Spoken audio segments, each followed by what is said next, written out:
यह कहानी पूरी तरह से काल्पनिक है और केवल मनोरंजन के उद्देश्य से लिखी गई है। इसमें वर्णित सभी पात्र, घटनाएं और स्थान काल्पनिक हैं।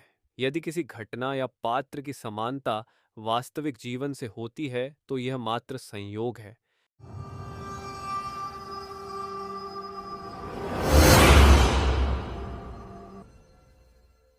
आइए मैं आपको एक भयानक, दिल दहला देने वाली डरावनी कहानी सुनाता हूँ। बांग्लादेश के बरीसाल के एक छोटे से गांव में एक पुराना बांस का जंगल है, जिसे लेकर सालों से भूतिया कहानियां सुनाई जाती हैं। गांव वालों का कहना है कि रात के समय वहां एक काली छाया घूमती है, जो किसी को भी अपने पास बुला लेती है और उनका अनिष्ट करती है।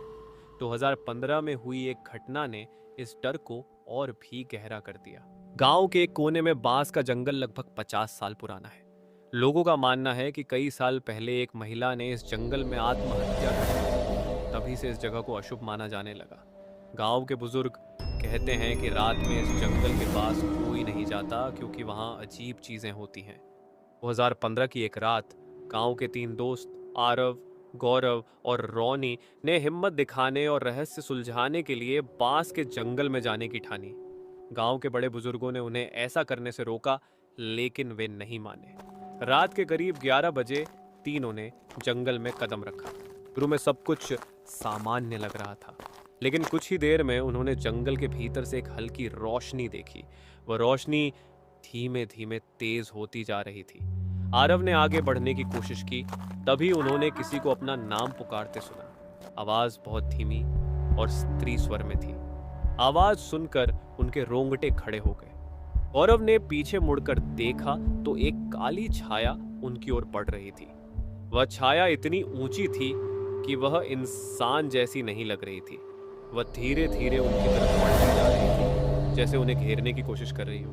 टॉनी डर के मारे चिल्लाकर भागने लगा, लेकिन कुछ ही दूर जाकर वह अजीब तरीके से गिर पड़ा। आरव और गौरव उसे उठाने पहुंचे तो देखा कि रोनी के हाथ और पीठ पर गहरी खरोंचें थीं। ऐसा लग रहा था जैसे किसी ने उसे नाखूनों से बुरी तरह घायल कर दिया हो। तीनों किसी तरह भागकर जंगल से बाहर निकले, लेकिन जब वे बाहर आ रहे थे तो उन्होंने साफ साफ सुना कि पीछे से कोई जोर जोर से हंस रहा है। वह हंसी बेहद डरावनी थी, जो उनके कानों में गूंजती रही। घटना के बाद तीनों दोस्त बीमार पड़ गए। रोनी इस सदमे से कभी उबर नहीं पाया और मानसिक रूप से अस्थिर हो गया। आरव और गौरव ने गांव छोड़ दिया और कभी वापस नहीं आए।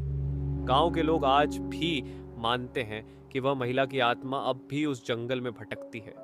जो कोई भी रात में उस जंगल के पास जाता है, वह सुरक्षित नहीं लौटता। इस कहानी ने पूरे गांव में दहशत फैला दी। आज भी लोग रात के समय उस बांस के जंगल की ओर जाने से डरते हैं। यह घटना सच्चाई थी या अंधविश्वास, यह तो कोई नहीं जानता। लेकिन जो भी इसे सुनता है, वह इसे कभी भूल नहीं पाता। क्या आप इस तरह की और डरावनी कहानियां सुनना चाहेंगे?